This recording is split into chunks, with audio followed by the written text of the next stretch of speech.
Je vais commencer. Bonjour, chers membres de la communauté Apprendre les mathématiques. Alors, aujourd'hui, nous sommes avec vous encore dans le cadre de la logique. Et pour ceux qui ne me connaissent pas, moi, c'est Sia Nekan Enoch, professeur de mathématiques TIC au collège moderne d'Amambie. Alors, le lien WhatsApp que nous avons mis en commentaire, il y a déjà des membres qui ont adhéré et qui m'ont envoyé des exercices. Et voici, encore aujourd'hui, nous sommes là pour que ensemble puissions traiter un exercice qui a été envoyé par un de nos amis du groupe de la communauté.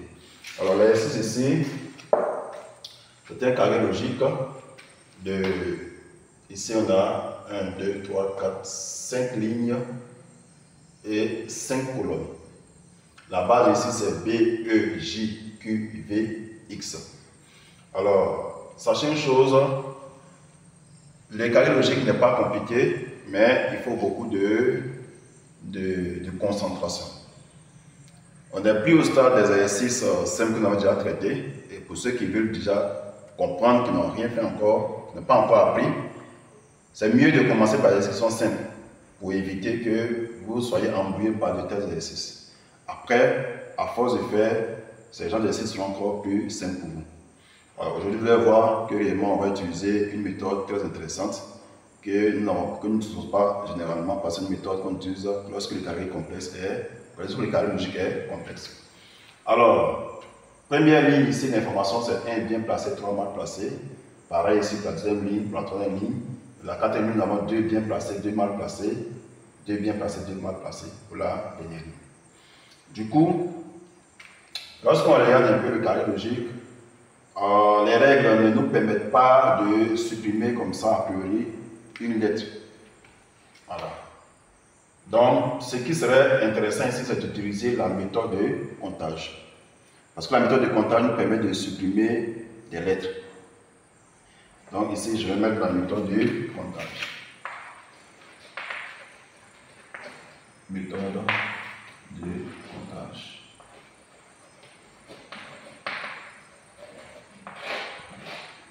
Alors, la première étape de la méthode de comptage, il s'agit de voir les informations qui sont déjà là. Et puis, faire les sommes de tous les éléments qui interviennent dans les informations. Donc ici, on a 1 bien placé, 3 mal placé, ça fait 4 éléments. Là aussi, 1 bien placé, 3 mal placé, ça fait 4 éléments. Là, 1 bien placé, 3 mal placé, ça fait 4 éléments. 2 bien placé, 2 mal placé, ça fait 4 éléments. 2 bien placé, 2 mal placé, ça fait 4 éléments. Donc moi, quand c'est comme ça, je fais directement 4 multiplié par 1, 2, 3, 4, 5. On avait ici. Donc déjà, il faut qu'on arrive à une somme à la fin de 20 éléments faisant intervenir le plus de lettres possible. Alors la deuxième étape qu'on va voir, c'est de trouver le nombre de fois qu'apparaît une lettre dans le carré logique. Donc ici, B, la lettre B apparaît combien de fois ici? 1, 2, 3, 4, 5 fois. La lettre B apparaît 5 fois. La lettre V apparaît combien de fois? 1, 2, 3, 4 fois. La lettre Q apparaît combien de fois? La lettre Q apparaît 1, 2, 3, 4, 5 fois. La lettre J apparaît combien de fois? La lettre J apparaît 1, 2, 3, 4 fois aussi. La lettre X apparaît combien de fois? Voici 1, 2, 3, 4 fois. Quelle lettre pour la lettre E apparaît combien de fois? Ici 1, 2, 3 fois.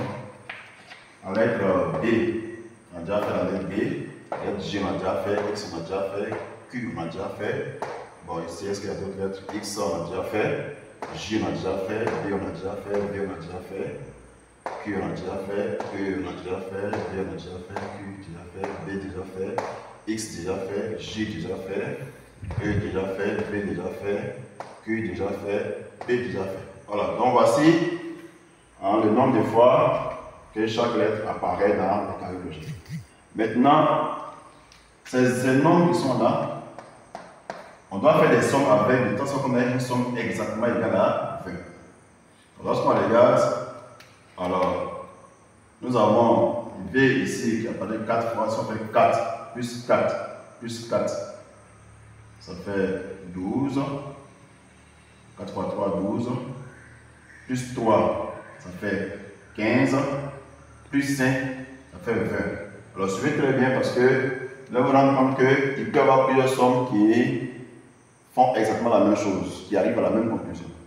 Donc, ici, si je prends 4, plus 4, plus 4, plus 3, plus 5, c'est égal à 20. C'est la seule somme ici qui nous donne 20. On ne peut pas avoir 5 plus 5 plus 4 plus 4 plus 4, c'est impossible. Donc c'est la seule somme qui nous donne 20, c'est 4 plus 4 plus 4 plus 3 plus 5. Sauf que ici, les éléments qui sont concernés par cette somme-là, alors ici le 4, c'est la lettre V, là, c'est la lettre J, ici, c'est la lettre X, là, c'est la lettre E, et au niveau du 5, on a deux lettres possibles. Soit on a U, ou bien on a B. Du coup, on peut l'écrire ici pour la deuxième possibilité. On a deux cas possibles. C'est-à-dire que nos solutions, la solution qu'on va avoir, soit ça va contenir les lettres V, J, X, E, Q, ou bien V, J, X, E, B. On a deux choix. Donc vous voyez que la méthode de comptage ne nous donne pas la solution. Ça nous permet de, de supprimer la lettre. Et même dans ce cas ici, même, on ne peut pas supprimer directement la lettre qui n'est pas dans la solution.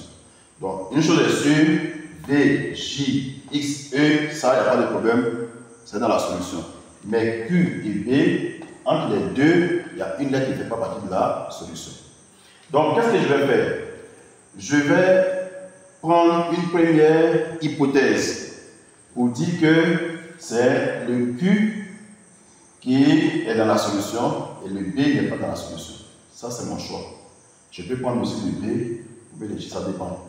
Donc, moi, je vais prendre ici le Q comme étant dans la solution. Donc, je vais opter pour la première solution qui est ici. Donc, je vais supprimer B de mon carré logique pour pouvoir commencer avec les hypothèses. Donc, on revient ici. Je vais supprimer B. Ici, je supprime B, B, B, B et B. Voilà. Maintenant, quand j'ai supprimé B, pour la première ligne, je me retrouve avec V, Q, J, X. La deuxième ligne, E, J, X, Q. La troisième ligne, X, J, V, Q. La quatrième ligne, E, V, Q, X. Puis la cinquième ligne, J, E, V, Q. Alors, ce qu'il faut savoir, je vais prendre une ligne. C'est à cette ligne que je vais appliquer une hypothèse. Et cette hypothèse-là, je vais la vérifier avec les autres lignes pour voir s'il y a une contradiction ou pas. En fonction de l'hypothèse que je vais donner, je vais garder ou je vais supprimer. Alors, allons-y, vous allez voir. Je vais prendre la quatrième ligne. Alors, pourquoi je prends la quatrième ligne? Parce qu'ici, il y a deux éléments qui sont bien placés. Donc, c'est plus simple déjà.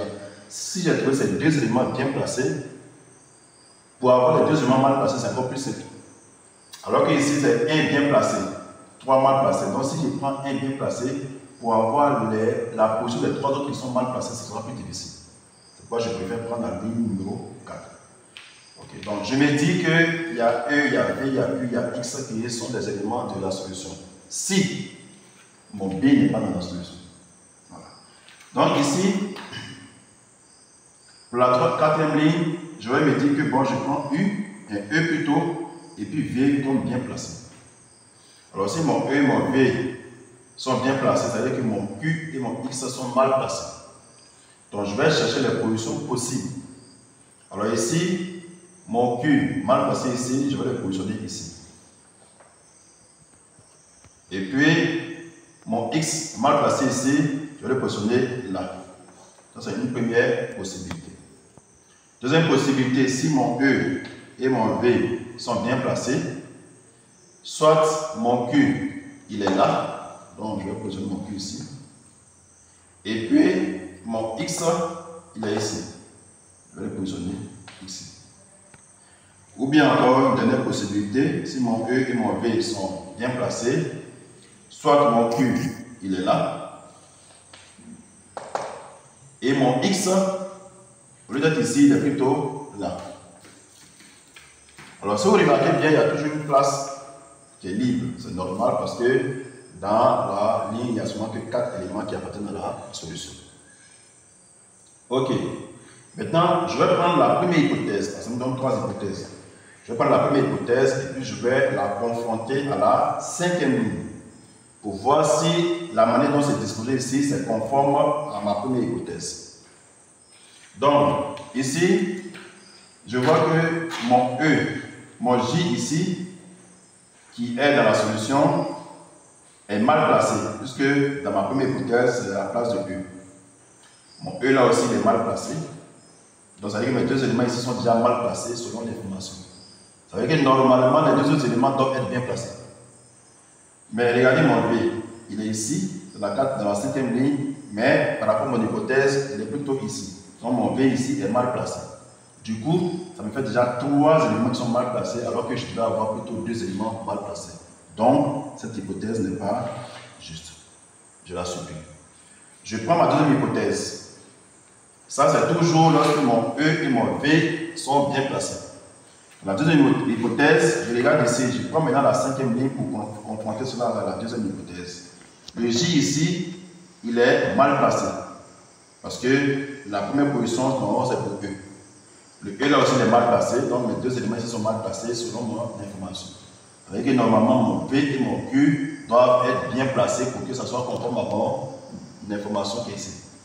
Mais quand je regarde, je vois que mon V ici est mal placé. Du coup, cette hypothèse est fausse. Je prends maintenant ma troisième hypothèse. Donc ici, mon J ici est mal placé, puisque la première position c'est E. Mon E aussi est mal placé. Mon V est mal placé. Donc ça fait déjà 3 éléments mal placés au lieu de 2 éléments. Donc cette hypothèse est fausse. Ça, c'est dans le cas où mon E et mon V sont bien placés pour la 4e ligne. Donc je passe ça. Je continue à faire mes hypothèses. Et ça, je vais le dire en carré logique. N'ayez pas peur, allez d'une manière méticuleuse. C'est étape par étape, on arrive souvent à des solutions par rapport à des carrés logiques qui sont plus complexes. Donc ici, j'ai pris mon E, mon V bien placé, ça n'a pas marché. Je vais prendre mon E et mon Q bien placé. Donc je mets ici E, et puis là Q bien placé. Ça veut dire que mon V et mon X sont mal placés.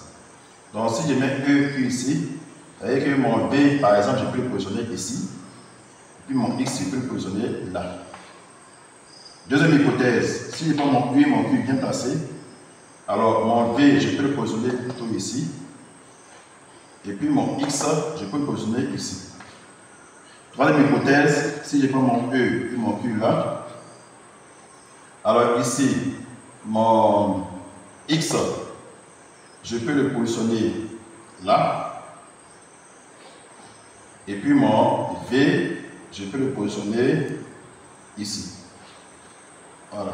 Donc voici les 3 possibilités qu'on peut avoir lorsque E et Q sont bien placés. Là, je vais prendre la ligne qui est en bas pour confronter avec les hypothèses.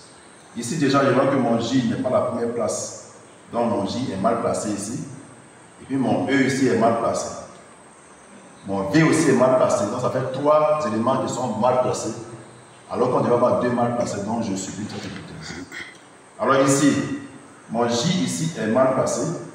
Mon E également est mal placé. Mon V également est mal placé. Donc ça fait 3 éléments mal placés au lieu de 2. Donc cette hypothèse n'est pas juste. Je prends la troisième hypothèse. Mon E ici est mal placé. Non, excusez-moi. Mon E, c'est plutôt ici, la 5e ligne. Mon J ici est mal placé. Mon E est mal placé.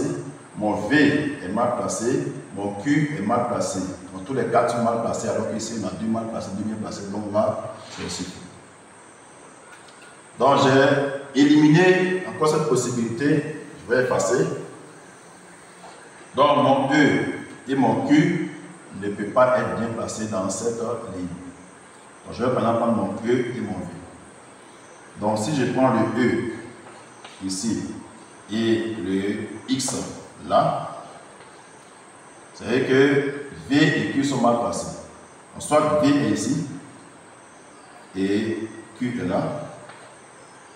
Donc, ou bien, soit V est ici et Q est là.